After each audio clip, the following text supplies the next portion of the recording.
Señores, buenas noches, bienvenidos a Líderes 2020, año 2.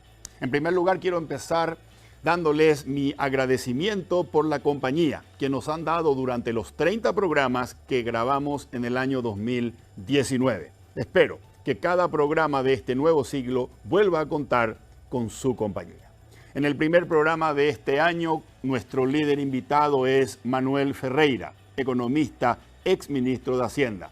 Con él vamos a conversar acerca de esta crisis, la crisis coronavirus que estamos atravesando en este momento. ¿Cuáles son sus características? ¿Cuáles son los sectores de la economía que van a ser más impactados? Y por supuesto, vamos a conversar con él acerca de cómo y cuándo saldremos de esta crisis del coronavirus. Luego de la presentación del programa, conversamos con Manuel Ferreira aquí en Líderes desde los estudios de Canal Pro.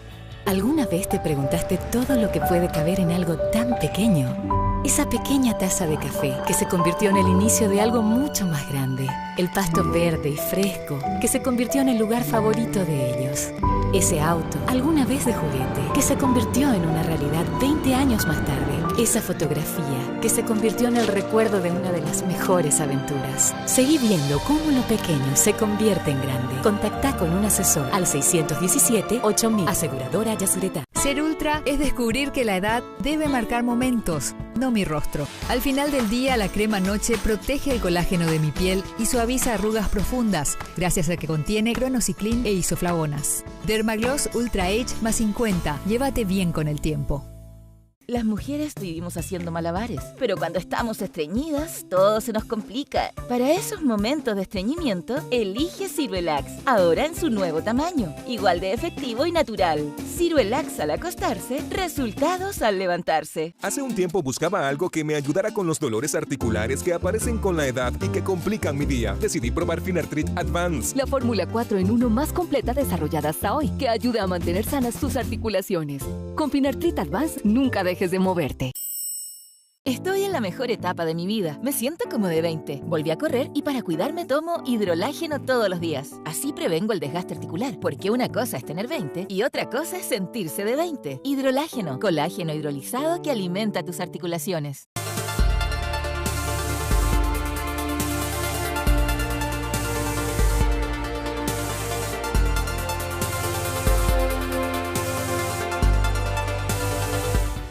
Ya estamos en compañía del señor Manuel Ferreira. Manuel, buenas noches y muchas gracias por estar presente aquí en Líderes.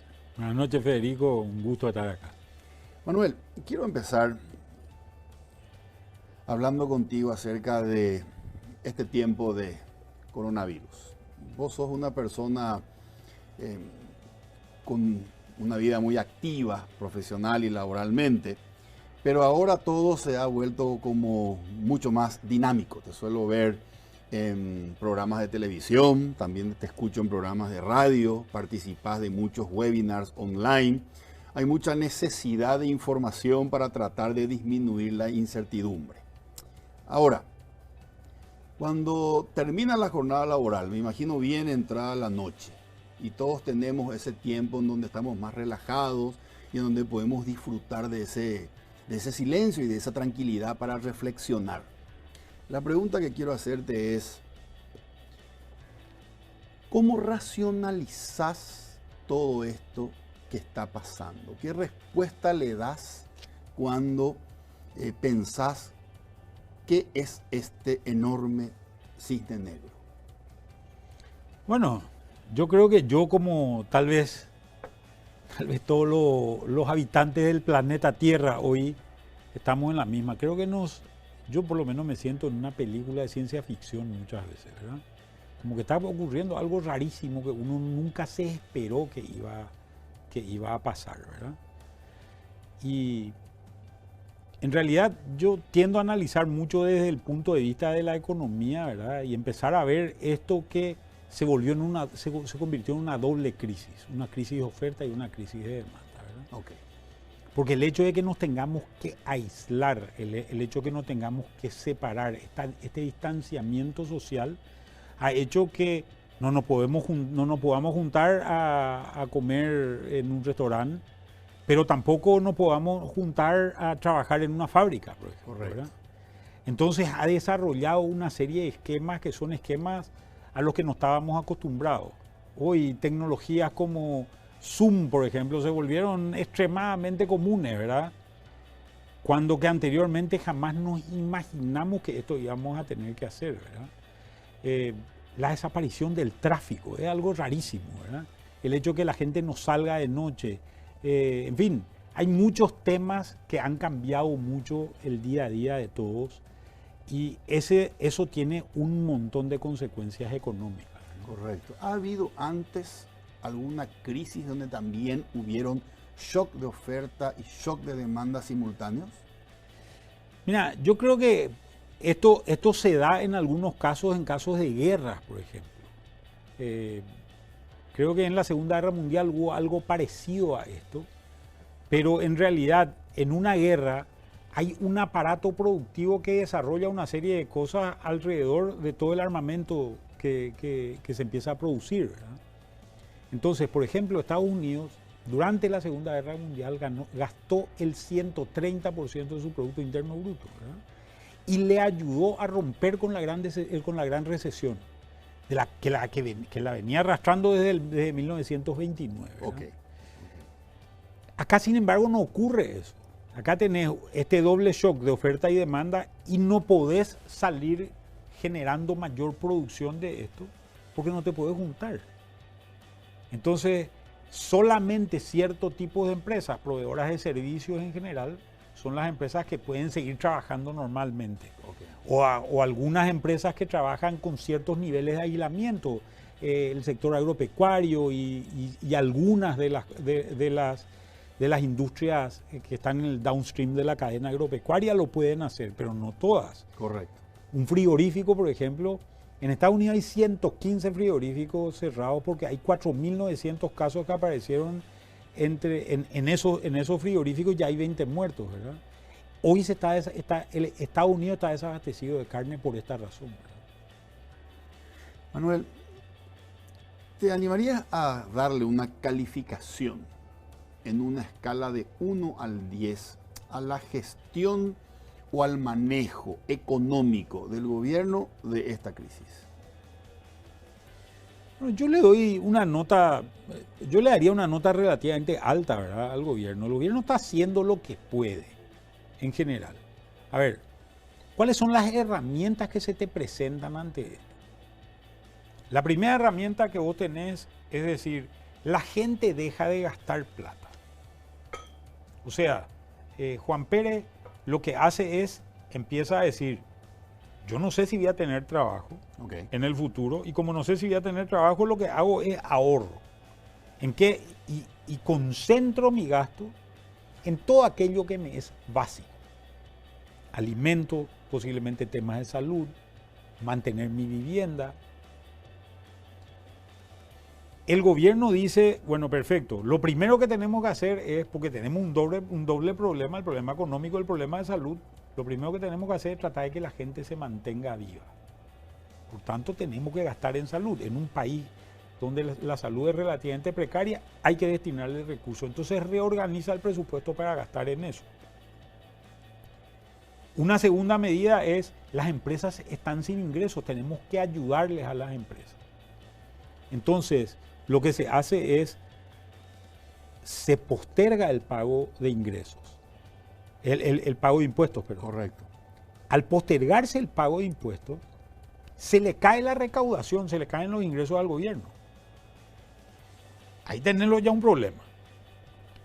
Después decís, vamos a tratar de ayudarle a las empresas recortándole los costos que están a nuestro alcance. ¿Cuáles son esos costos que están a nuestro alcance?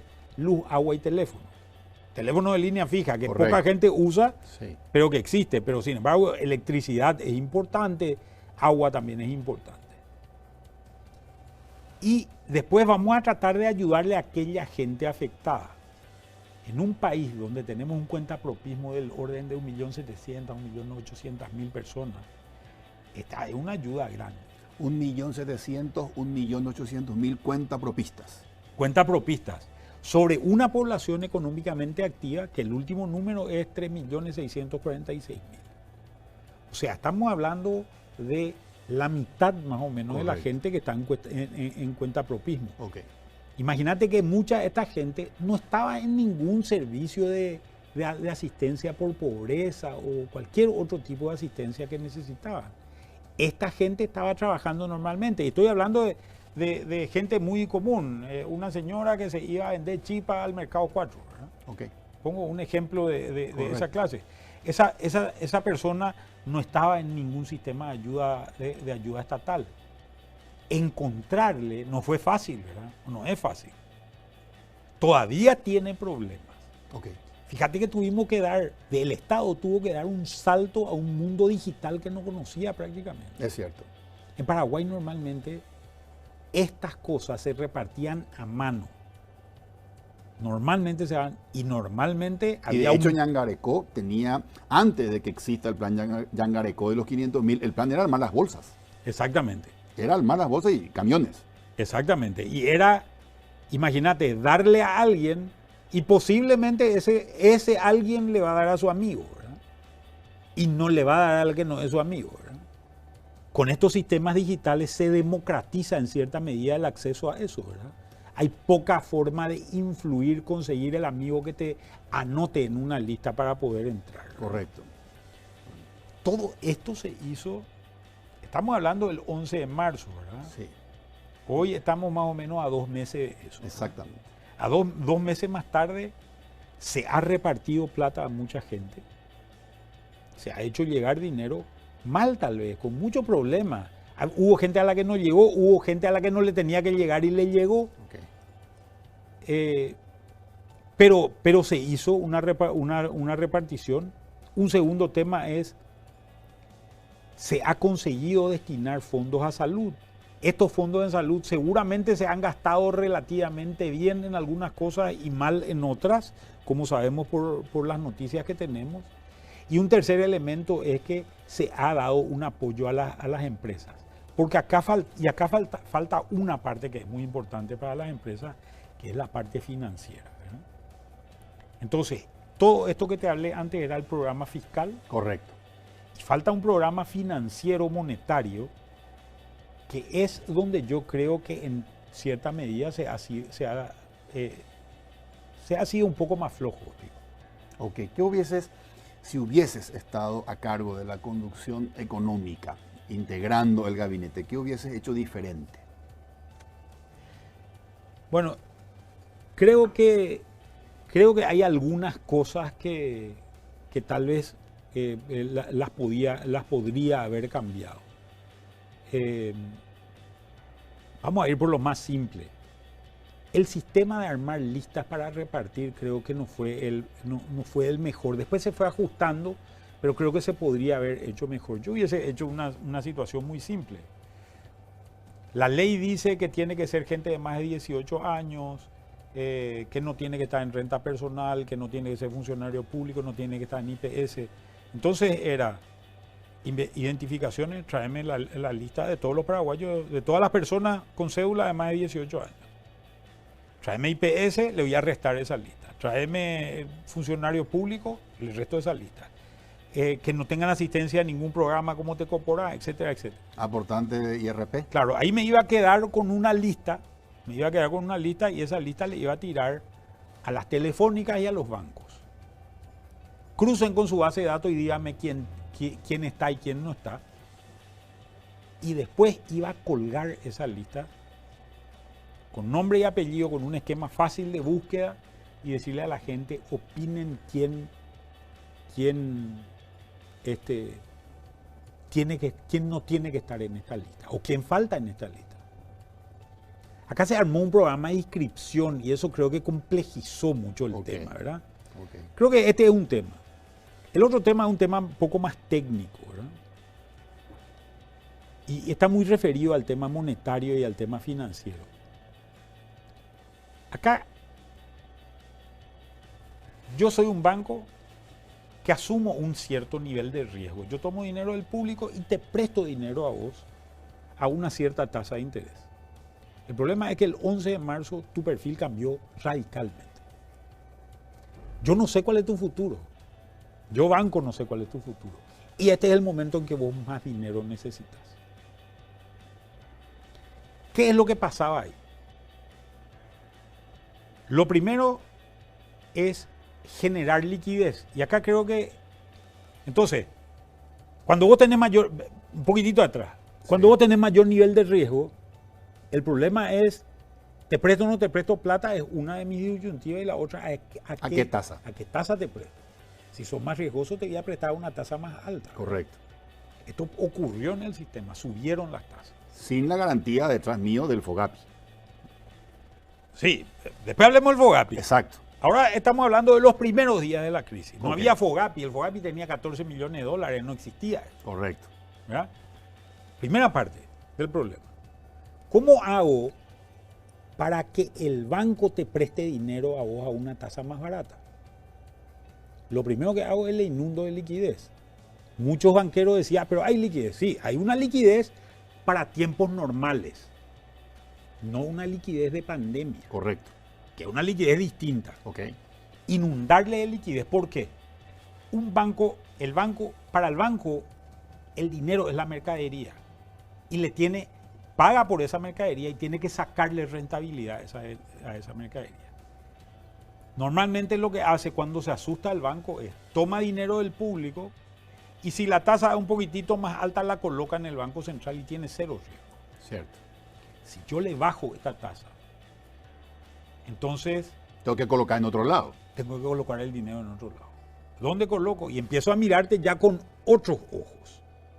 Para buscarme el atractivo. Claro, entonces digo, bueno, Federico es un tipo que tiene un hotel, vamos a suponer, no le va a ir bien durante 2 años posiblemente, pero si le doy un crédito a 5 años de plazo, posiblemente, a una tasa un poco más alta, pero a 5 años de plazo, posiblemente me da a devolver la plata. Porque ha sido un buen pagador históricamente. Correcto. Entonces le presto a Federico el hotelero, le presto el dinero. Tengo más incentivos por lo menos para prestar. Aún así, no se le presta plata a todo el mundo. Ahí es donde aparece el FOGAPI. Correcto. ¿Qué es lo que es el FOGAPI? El Fondo de Garantía del Paraguay es un fondo orientado a microempresas donde dice, si no le quieren prestar plata a Federico Galeano, el Estado pone la garantía y si no paga Federico Galeano va a pagar el Estado. Hasta un porcentaje de lo que se le prestó a Federico Galeano. Hasta un porcentaje. ¿Verdad? Orientados a micro y pequeñas empresas inicialmente, es la otra parte para garantizar la historia. El problema que tenemos hoy, y acá es donde yo creo que se hubiese tomado una actitud más radical, una comunicación mucho más directa, sobre todo en el caso del Banco Central, donde parecía que se iba resolviendo el problema por pedacitos. Ok. Y lo que teníamos que hacer era dar una imagen de solidez, seriedad y decir, muchachos, acá van a tener la plata, acá la plata está en el mostrador, vengan a pedir lo que necesitan tener. Y nuestro Banco Central es un banco fuerte, pero no solamente hay que parecer también en estos momentos, ¿verdad? Ok. Y creo que ahí es donde se fue muy dubitativo, me parece. Tal es así que hoy seguimos discutiendo el tema del FOGAPI, ¿verdad? Correctísimo. Manuel, cuando esto empieza, como vos dijiste, el 11 de marzo, empieza como un problema de salud y automáticamente se transforma confinamiento mediante en un problema económico. Con respecto al problema de salud, ¿te parece que hemos obtenido resultados positivos a partir de que empieza el confinamiento el 11 de marzo? Sí, yo pienso que sí. Yo pienso que hemos ampliado nuestras camas de terapia, hemos conseguido equipamiento que no teníamos antes. Muchas veces se ven las noticias malas nomás, pero creo que se ha preparado muchísimo para ciertas cosas. Creo que estos confinamientos han permitido ciertas... A mí, por ejemplo, me decían, 2 pediatras me dijeron esto y me llamó mucho la atención. Había una epidemia de influenza B hasta el 11 de marzo. Como las clases se acabaron, esa epidemia desapareció. Correctísimo. Y hoy tenemos los hospitales vacíos. Exacto.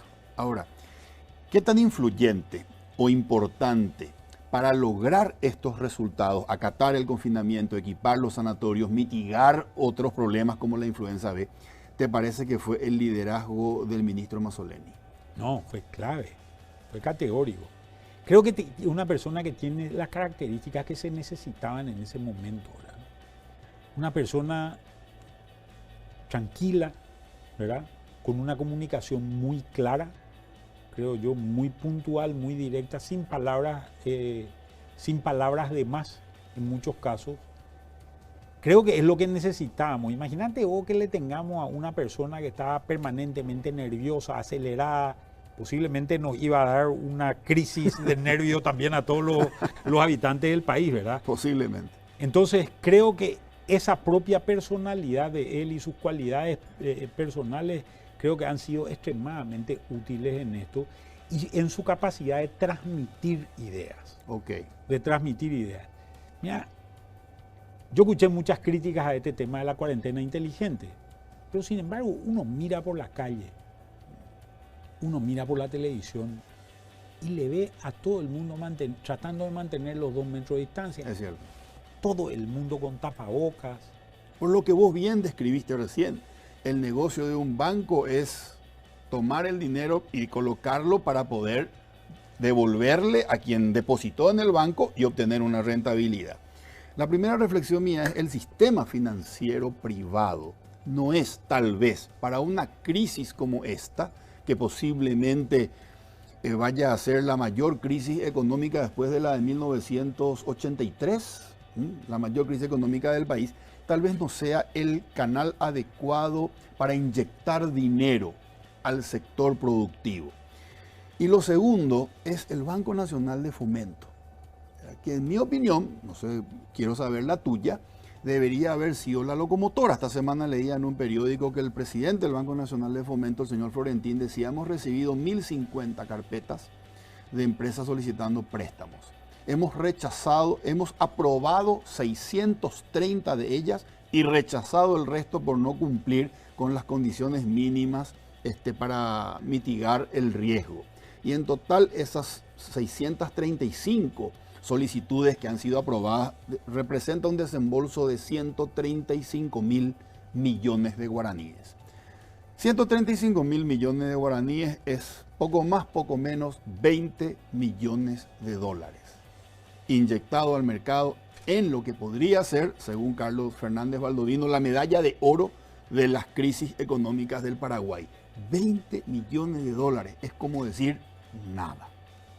Entonces, parecería ser que el plan en la tercera pata es: no tenemos plan. Bueno, mira, yo creo que hay que generar un esquema de incentivos para que las entidades financieras hagan lo que uno quiere que hagan, ¿verdad? De alguna manera. Por eso te decía, un programa de exceso de dotarle de liquidez, hacerle chorrear dinero, por llamarlo de alguna manera, al banco, le da incentivos al banco para que mire con ojos distintos al cliente. Un programa de garantías obtiene básicamente lo mismo. Yo creo que, como decía un político paraguayo, no le podemos pedir peras al horno, decía, ¿verdad? No le podemos pedir peras al horno. Sí, así decía un conocido político, ¿verdad? Creo que el Banco de Fomento es un banco que tiene pocas capacidades de gestionar carteras de una manera importante cuando las cosas se aceleran. Pero el Banco de Fomento, así como vos decís, colocó poco. En el negocio Fogapi colocó 5 veces más que lo que colocó los bancos privados, ¿verdad? Entonces, creo que acá es donde tenemos que generar esquemas de incentivos para que los bancos puedan prestar ese dinero, o se sientan confortables prestando ese dinero. Porque también en estas cosas aparecen muchos temas, ¿verdad? Primero, nosotros venimos de una crisis en el año 2019 que afectó a un grupo de empresas. Cierto. de todo ámbito, Ok. que están queriendo aprovechar esta crisis para resolver sus problemas, ¿no? En todos los aspectos y en todos los sectores. Hay que poder distinguir cuáles están en una situación y cuáles están en la otra, en todos los sectores, nuevamente vuelvo a decir, ¿verdad? Entonces, acá creo, pero a mí lo que me preocupa es aquellas empresas que venían con una salud financiera muy buena, que estaban bien, Cierto. y que ahora se están golpeando. Ok. Y que no necesariamente son de esos sectores más afectados, como te diría, turismo o gastronomía, por ejemplo, ¿verdad? Sino que están en sectores donde las cosas no están tan mal, pero sin embargo como el crédito no fluye, o el crédito fluye a una tasa muy elevada, entonces está generando un impacto. Por ejemplo, los créditos de FOGAPI, por la parte otorgada como garantía por el Estado, no pueden tener una tasa cualquiera. En otras palabras, vos sos un banco que está tomando plata, y digo a cualquier número, al 5%. Ok. ¿Verdad? Cierto. Viene el Estado y te pone una garantía para que me prestes dinero a mí. Sí. ¿Verdad? Esa garantía es, vamos a suponer, sobre el 80% del crédito. ¿Verdad? Entonces yo te pido 100 millones de guaraníes, 80 millones que vos tomaste al 5%, me tenés que prestar a mí, ¿a qué tasa? Posiblemente no a una tasa de mercado. El Estado te puede imponer a vos, banco, y decirte, cargale 3% de gasto administrativo y la tasa tiene que ser 8%. ¿Verdad?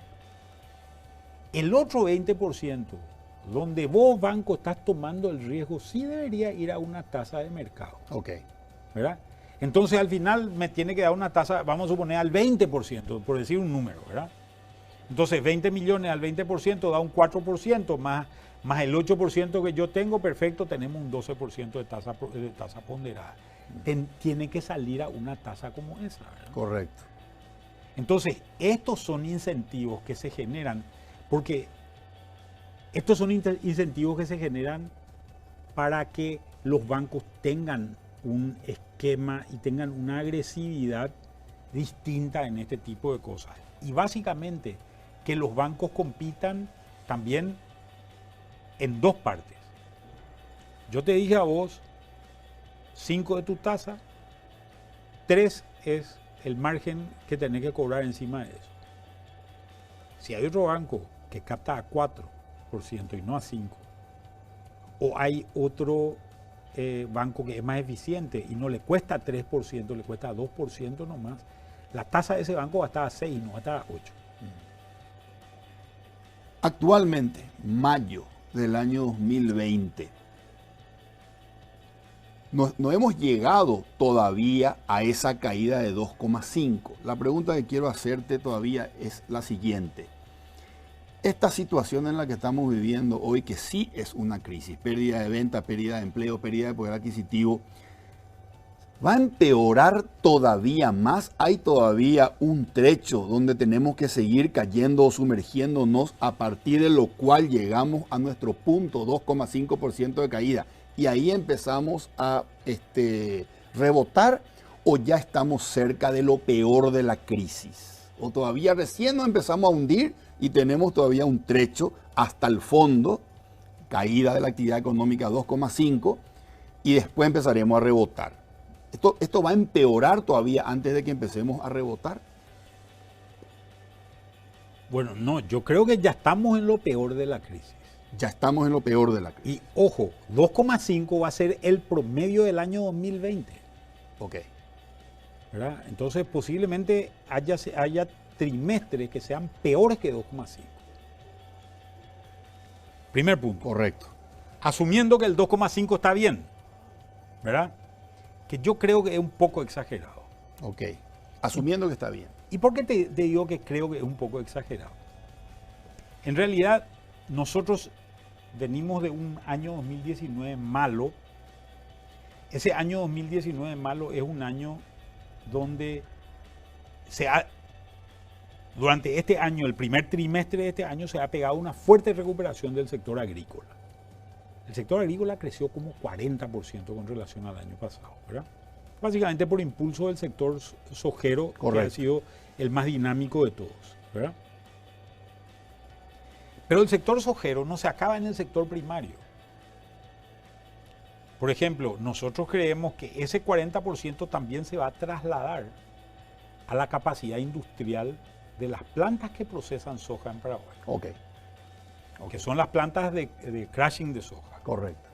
Hoy el precio está bajo y posiblemente el río está abajo y posiblemente hay un problema con este trancón que hay del tema petrolero que seguramente va a generar una menor dinámica en estos meses de esto. Pero cuando el mundo se empieza a recuperar, la capacidad de molienda se va a llevar a la capacidad que se tenga que llevar porque hay mucho volumen, ¿verdad? Y un sector muy poderoso dentro del sector industrial es el sector agroindustrial. Correcto.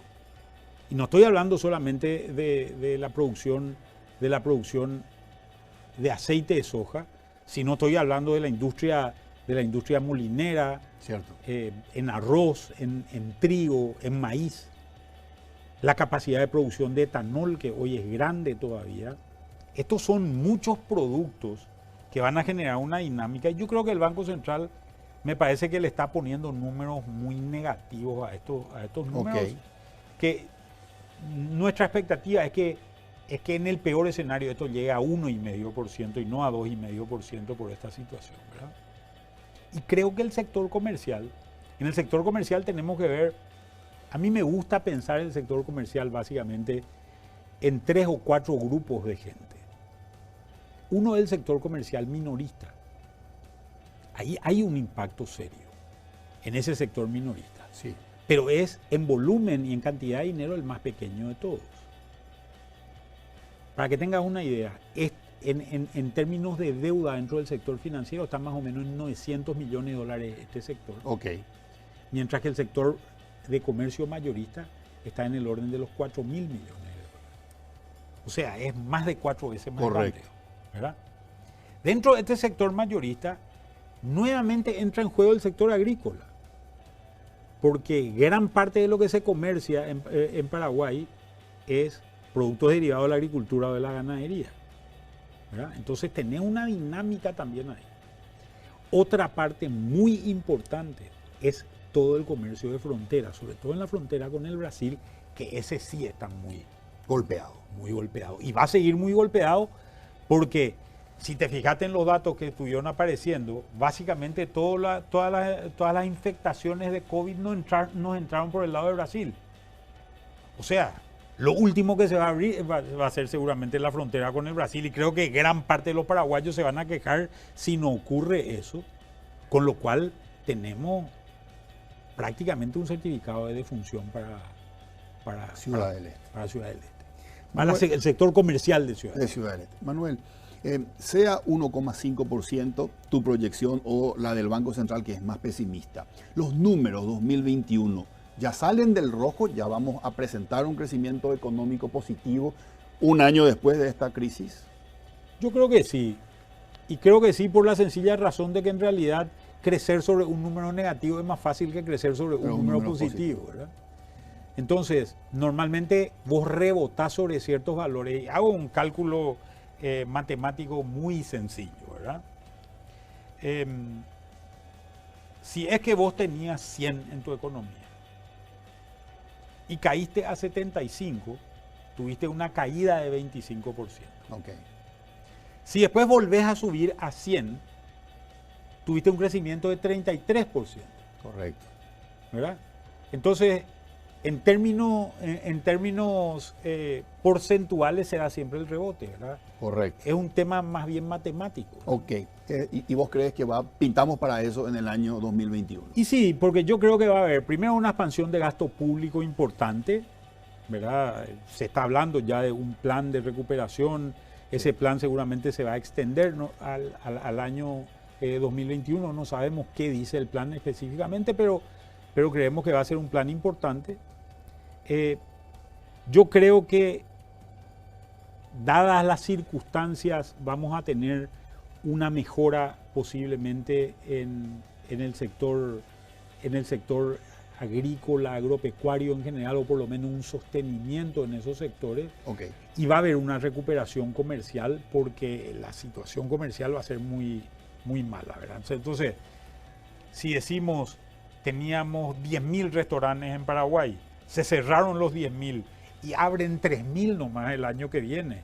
Ya es una mejora sustantiva en ese sector. Correcto, correcto. Manuel, me preocupa el tema comercial de Ciudad del Este. ¿Hay alguna idea o alguna estrategia que se pueda implementar ante el golpazo que están recibiendo Brasil con una desvalorización de su moneda, la frontera cerrada? ¿Y esa gente que se dedica al comercio en Ciudad del Este? Y vos sabés que, así como muchos otros sectores, ese grupo va a tener que aprender a reinventarse. Y creo que acá la creatividad va a jugar un rol demasiado grande, ¿verdad? Imagínate vos que hay ciertos sectores, yo hablaba por ejemplo con la gente que se dedica en Paraguay a hacer eventos. Esta gente se tuvo que reinventar. Esta gente está sin trabajar desde el 11 de marzo. Más que esos 2 casamientos que entró la fiscalía, creo que no hubieron otro evento. Otro evento. Se suspendieron los partidos de fútbol, los casamientos, los cumpleaños de 15, los conciertos, las conferencias, todo se suspendió. Entonces, creo que algo similar le ocurre a Ciudad del Este. Y creo que le va a ocurrir y Ciudad del Este va a tener que repensarse. Y acá, yo no sé cuál es el origen. Creo que sí hay que empezar a pensar desde ciertos parámetros. Ideas sobre las cuales pensar. Nosotros tenemos que pensar en 2 cosas, me parece a mí. Nuestras ventajas comparativas, en qué somos mejor que los del otro lado. ¿Cierto? ¿Verdad? Por un lado. Y lo segundo, en nuestras ventajas competitivas.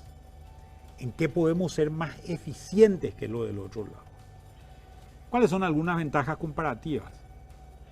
Nuestro sistema tributario y de seguridad social es mucho más simple y mucho más accesible para cualquier inversor de este lado que del lado brasilero. Cierto.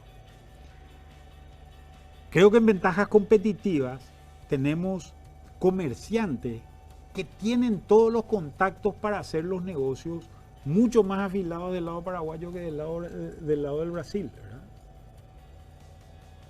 Creo que tenemos que hacer eso. Tenemos que pensar en ese tipo de cosas. Tenemos mano de obra en Paraguay que es más joven que la mano de obra del otro lado. Por lo tanto, es más entrenable. Correcto. Es mucho más difícil convencerle a una persona de 50 años que estudie que a una persona de 25 años. Ok.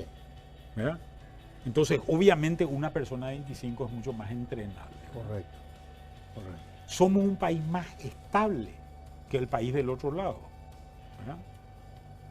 Fíjate solamente en esta pandemia lo que ha ocurrido con el dólar en el Brasil, ¿verdad? A diferencia de lo que ha ocurrido con el dólar en Paraguay. Exactamente. Entonces creo que hay muchas ventajas que las tenemos que aprovechar para poder empezar a pensar. Correcto. Manuel,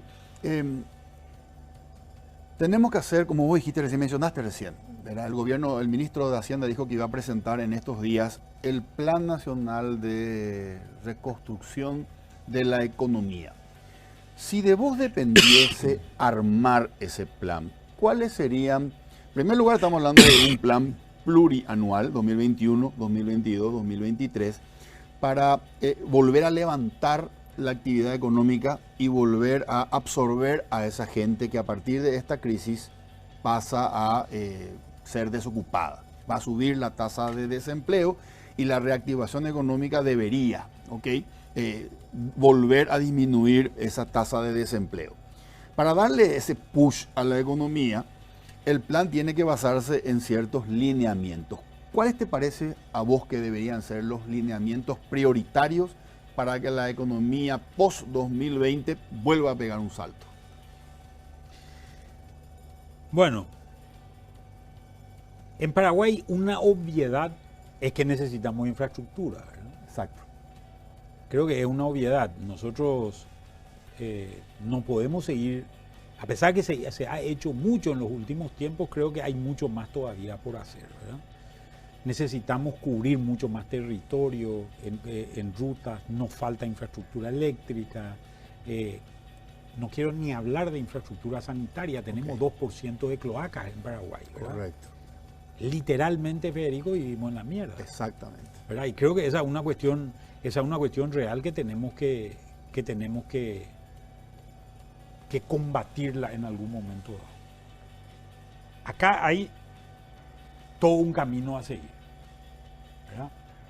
El gasto público de inversión, el gasto público, no de inversión, el gasto público Correcto. genera un efecto multiplicador más o menos de 2 veces. Según el estudio, entre 1,8 y 2,2 más o menos, dependiendo de cuál sea el caso, pero supongamos 2 veces. Okay. Por cada dólar que gastás, generas $2 de impacto en el Producto Interno Bruto durante el tiempo de duración de esa obra. Cierto. Aparte de eso, cierto tipo de infraestructura te genera otros impactos positivos. Cuando vos querés unir el punto A con el punto B con una ruta, sí, o con un puente y no hay que dar la vuelta, un camionero que se va del punto A al punto B y antes tardaba 2 horas en llegar y cobraba 1 millón de guaraníes por ese flete, hoy, como se va a ir más rápido, va a tardar 1 hora nomás. Va a seguir cobrando 1 millón de guaraníes, pero va a hacer 2 viajes. Cierto. Entonces, esta es la ganancia por eficiencia, la ganancia por productividad que tenés.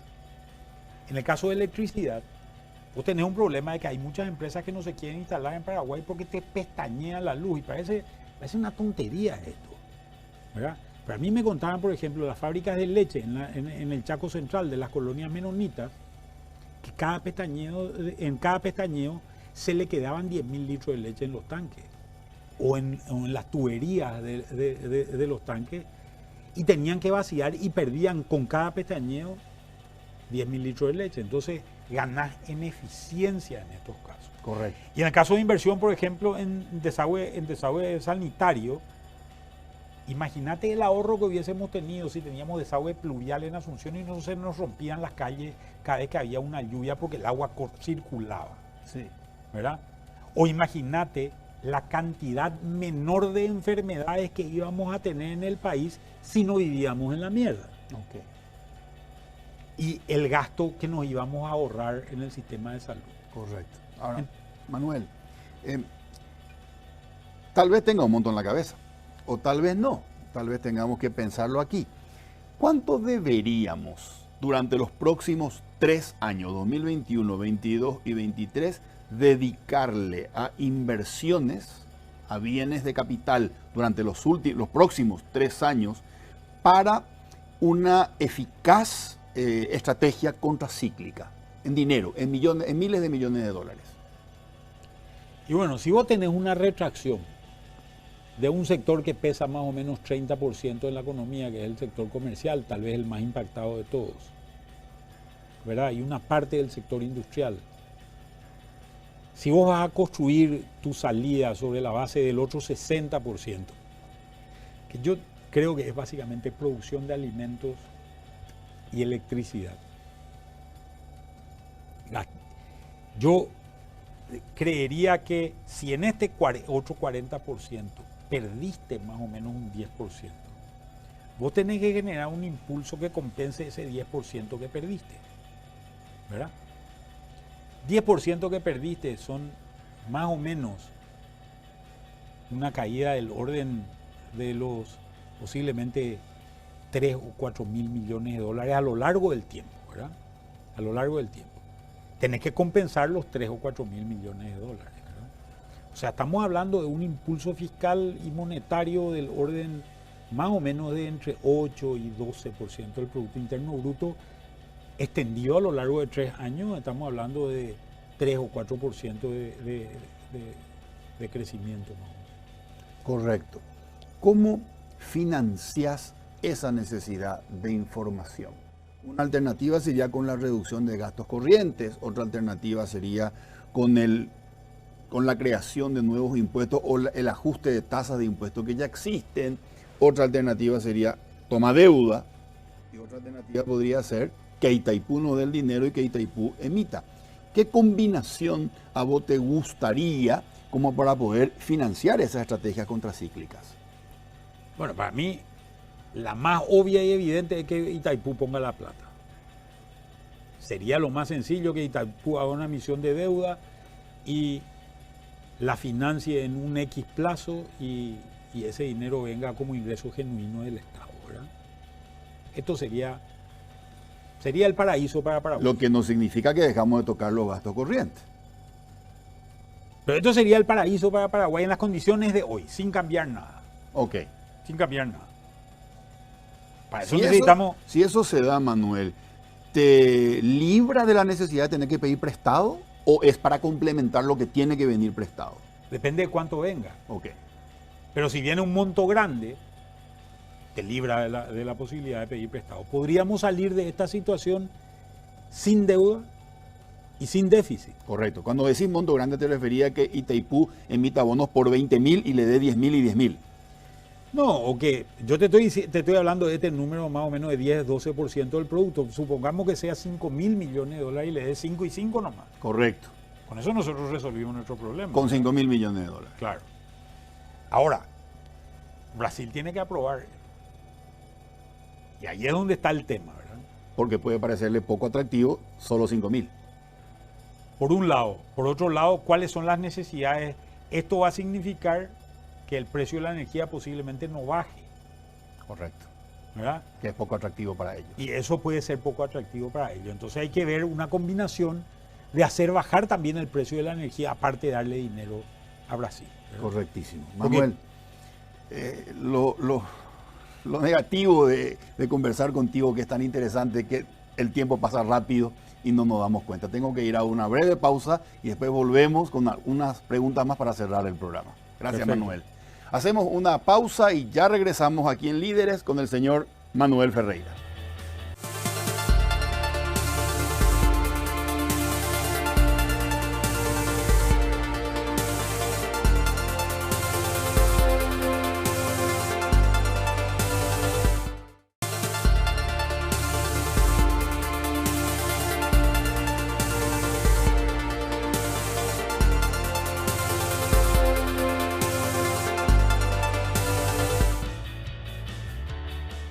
Estamos de regreso con el señor Manuel Ferreira. Manuel, viste, en redes sociales corrió un video de comerciantes y pequeños empresarios de Ciudad del Este.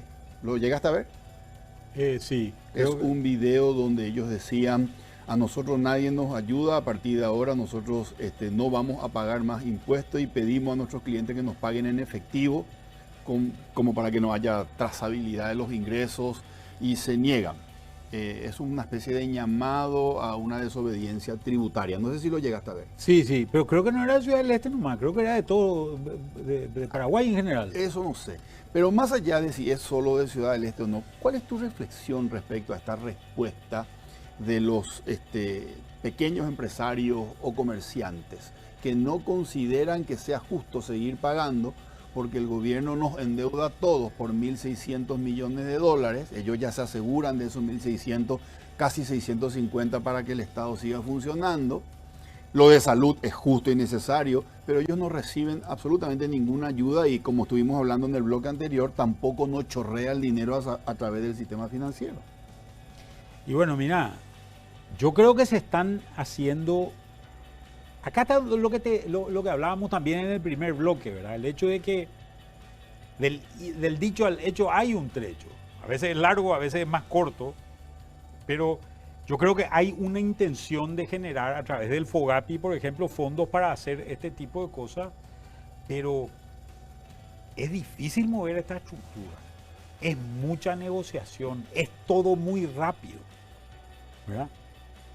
Creo que después de esto vamos a tener muchas más facilidades si es que nos viene una crisis similar en algún momento en el futuro.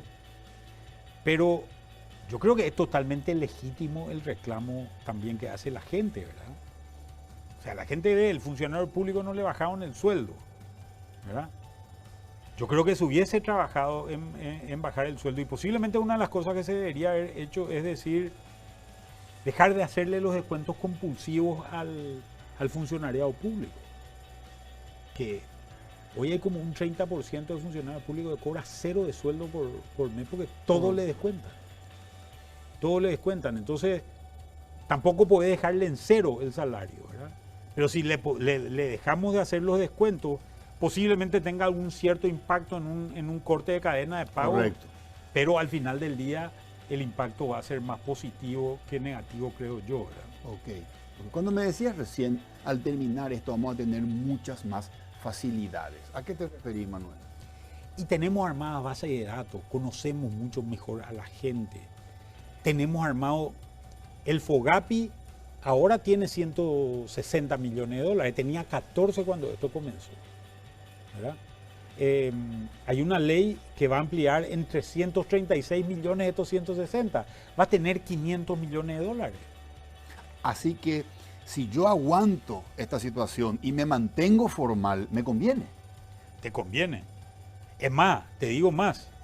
Muchísima gente se ha acercado, muchísimas empresas se han acercado al IPS para tratar de formalizarse. Correcto. En este periodo de tiempo. Correcto. Porque la formalidad le convenía.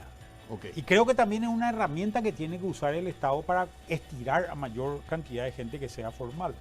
Okay. Fíjate que una de las cosas que me preguntaba anteriormente, si queremos salir de esto financiados con impuestos, hoy es una tontería creer que eso puede ser una realidad. Exacto.